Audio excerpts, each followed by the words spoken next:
Hello friends, आप सभी का अपने एच ट्यूटोरियल पर स्वागत है। आज हम लोग जीसीईआरटी क्लास 8 का मैथ का चैप्टर 3 का एमसीक्यू क्वेश्चन देखने वाले हैं। ओके, चैप्टर 3 देखिए, घन और घनमूल। चैप्टर 2 में हमने पढ़ा था वर्ग और वर्गमूल, यहाँ पर पढ़ना है घन और घनमूल। तो वीडियो काफ़ी इंपॉर्टेंट है, आपका मेन एग्जाम यानी कि जेक बोर्ड की तरफ से जो क्लास 8 में एग्जाम लिया जाएगा वो इसी तरीके का एमसीक्यू क्वेश्चन रहेगा। तो इस वीडियो को पूरा देखिए, काफ़ी इंपॉर्टेंट वीडियो है। और अगर कहीं पर नहीं समझ में आता है, कोई दिक्कत होता है, आप मुझे कमेंट कर दीजिए, मैं डाउट सेशन में क्लियर कर दूंगा।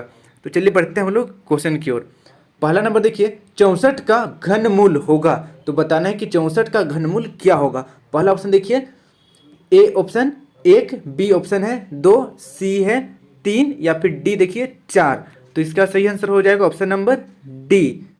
घनमूल का मतलब होता है जैसे कि हम लोग 4 को लिखते हैं 3 बार, 4 गुना 4 गुना 4, तब क्या होगा। तो इसको 4 गुना 4 देखिए, 4 चौके यहाँ पर 16 होता है, 16 चौके 64। तो इस तरीके से देखिए, आप देख सकते हैं 4 को 3 बार गुना करेंगे हम लोग, तब 64 हो रहा है। तो इसी को बोलते हैं घनमूल। और घनमूल का साइन इस तरीके से हम लोग लिखते हैं, ओके, रूट के जैसे ही, लेकिन रूट का बीच में यहाँ पर 3 को लिखना पड़ता है, बस यही है घनमूल।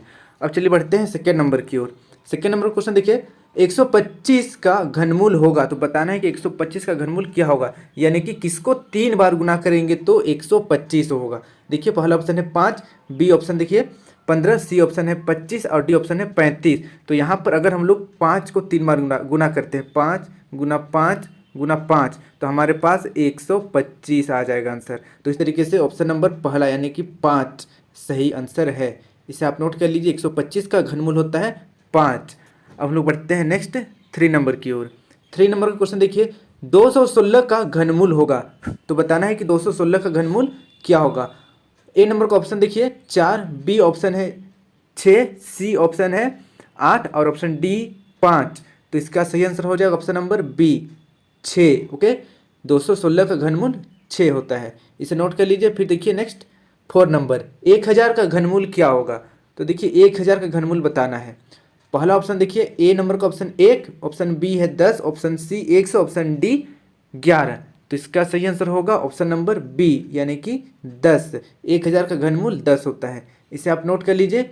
फिर हम लोग बढ़ते हैं अब नेक्स्ट 5 नंबर की ओर। 5 नंबर का क्वेश्चन देखिए, 27/64 का घनमूल होगा। तो यहाँ पर पहले हम लोग 27 का घनमूल निकालेंगे, फिर बटे देकर 64 का घनमूल निकालेंगे। तो 27 का घनमूल 3 होता है और फिर 64 का घनमूल 4 होता है। तो इसका आंसर हो जाएगा 3/4।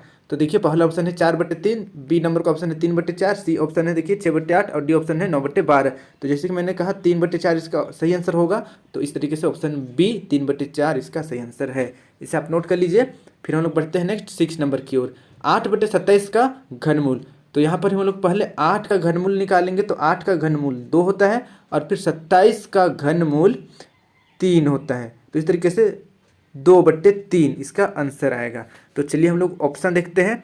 पहला ऑप्शन देखिए 2/3, दूसरा ऑप्शन है 4/9, तीसरा ऑप्शन है 8/3, चौथा ऑप्शन है 2/9। तो इस तरीके से ऑप्शन नंबर पहला, ओके, 2/3 इसका सही आंसर होगा, इसे आप नोट कर लीजिए। अब हम लोग बढ़ते हैं 7 नंबर की ओर।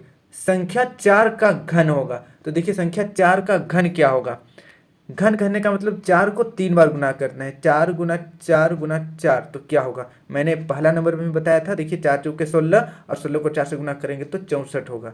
तो इस तरीके से ऑप्शन नंबर देखिए डी में 64 लिखा हुआ है, तो ऑप्शन नंबर डी सही हो जाएगा। फिर देखिए नेक्स्ट 8 नंबर, 729 किसका घन है। तो किसको हम लोग 3 बार गुना करेंगे तो 729 होगा।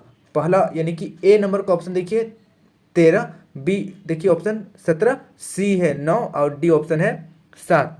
तो इसका सही आंसर हो जाएगा ऑप्शन नंबर सी 9। ओके, 9 को 3 बार गुना करेंगे तो 729 आएगा, इसे नोट कर लीजिए। फिर हम लोग बढ़ते हैं नेक्स्ट 9 नंबर की ओर। किसी संख्या को 4 से गुना किया जाए तो उसका घन कितना गुना हो जाएगा।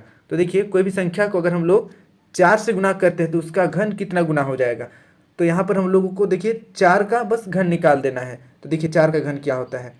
पहला ऑप्शन देखिए 94, बी नंबर यानी कि दूसरा ऑप्शन देखिए 64, तीसरा ऑप्शन है 46 और चौथा ऑप्शन है 16। तो देखिए, किसी भी संख्या को 4 से गुना कर दिया जाए तो उसका घन 64 गुना हो जाएगा, इसे आप नोट कर लीजिए। फिर हम लोग बढ़ते हैं अब नेक्स्ट 10 नंबर की ओर। 10 नंबर का क्वेश्चन देखिए, 125 का अभाज्य गुणनखंड विधि से घनमूल होगा। तो देखिए 125 का यहाँ पर जो घनमूल पूछा गया है, आप कोई भी विधि से निकालिए, या भाग विधि से निकालिए या फिर अभाज्य गुणनखंड विधि से, आंसर तो सेम ही आएगा। तो यहाँ पर अभाज्य गुणनखंड विधि बोला गया है तो कोई दिक्कत नहीं है। हम लोग चलिए एक इसमें अभाज्य गुणनखंड विधि से निकालते हैं। इधर मैं रफ करके आपको बताता हूँ। देखिए 125 है तो इसका अभाज्य गुणनखंड हम लोग क्या करेंगे, इस तरीके से इसका हम लोग गुणनखंड करेंगे। तो 5 से करते हैं पहले। देखिए 5 दूना 10, यहाँ पर 2 बच गया है, 2 इधर 5 की तरफ आएगा तो 25 हो जाएगा, 5 पच्चे 25। उसके बाद फिर से देखिए 5 पच्चे 25। तो यहाँ पर हम लोग देखिए 125 को लिख सकते हैं 5 गुना 5 गुना 5। तो देखिए यहाँ पर 125 है, इसको हम लोग लिख सकते हैं 5 गुना 5 गुना 5, और 125 का हम लोग घनमूल निकालेंगे। तो घनमूल निकालेंगे 125 का, तो यहाँ पर क्या हो जाएगा, 5 हो जाएगा। घनमूल में 3, ओके, 3 का ग्रुप बनाते हैं और 1 निकालते हैं, तो इस तरीके से 5 इसका आंसर आएगा। तो देखिए ऑप्शन में कहाँ पर 5 है, देखिए ऑप्शन नंबर पहला में ही 5 दिया हुआ है, इसलिए ऑप्शन नंबर पहला 5 इसका सही आंसर है। इसे नोट कर लीजिए। फिर देखिए नेक्स्ट 11 नंबर, इनमें कौन सा पूर्ण घन संख्या नहीं है। तो बताना है कि पूर्ण घन संख्या नहीं है, उसको चुनना है। पहला ऑप्शन देखिए 1000, 1000 तो घन है क्योंकि यहाँ 3 जीरो है, 1 जीरो निकाल सकते हैं। 125, अभी हम लोग देखिए 125 का घनमूल निकलता है तो यह पूर्ण घन है। और यहाँ पर देखिए 63, तो यहाँ पर देखिए 63 ये पूर्ण घन संख्या नहीं है, ओके।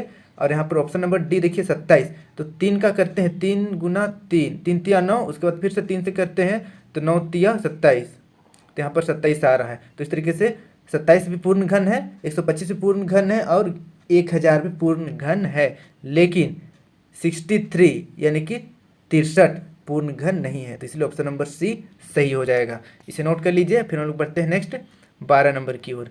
12 नंबर क्वेश्चन देखिए, घनमूल -125 इनमें से किसके बराबर नहीं है। तो देखिए किसके बराबर नहीं है वो बताना है। पहला ऑप्शन देखिए घनमूल -1 गुना 125, तो इसको सोल्व करेंगे तो -125 आ ही जाएगा। देखिए बी नंबर, घन -1 गुना घन 125, इसको भी सोल्व करेंगे तो 125 माइनस के साथ, ओके, -125 आ जाएगा। और यहाँ पर देखिए इस घन -125 को सोल्व करेंगे तो इतना आ जाएगा, -1 गुना 5।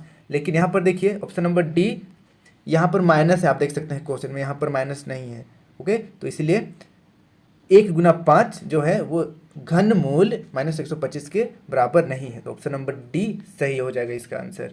अब बढ़ते हैं नेक्स्ट 13 नंबर की ओर। घन देखिए घन 512 किसके बराबर है। तो घन 512 किसके बराबर है वो बताना है। बेसिकली यहाँ पर पूछा गया है कि 512 का घनमूल क्या होगा। तो देखिए पहला ऑप्शन है 6, दूसरा ऑप्शन है 8, तीसरा ऑप्शन है 12, चौथा ऑप्शन है 14। तो इसका सही आंसर हो जाएगा ऑप्शन नंबर बी, ओके, 8। 8 को हम लोग 3 बार गुना करेंगे, 8 गुना 8 गुना 8, तो हमारे पास टोटल 512 आएगा, ओके। इसे आप नोट कर लीजिए। फिर देखिए नेक्स्ट 14 नंबर। 14 नंबर का क्वेश्चन है, घनमूल 729 किसके बराबर है।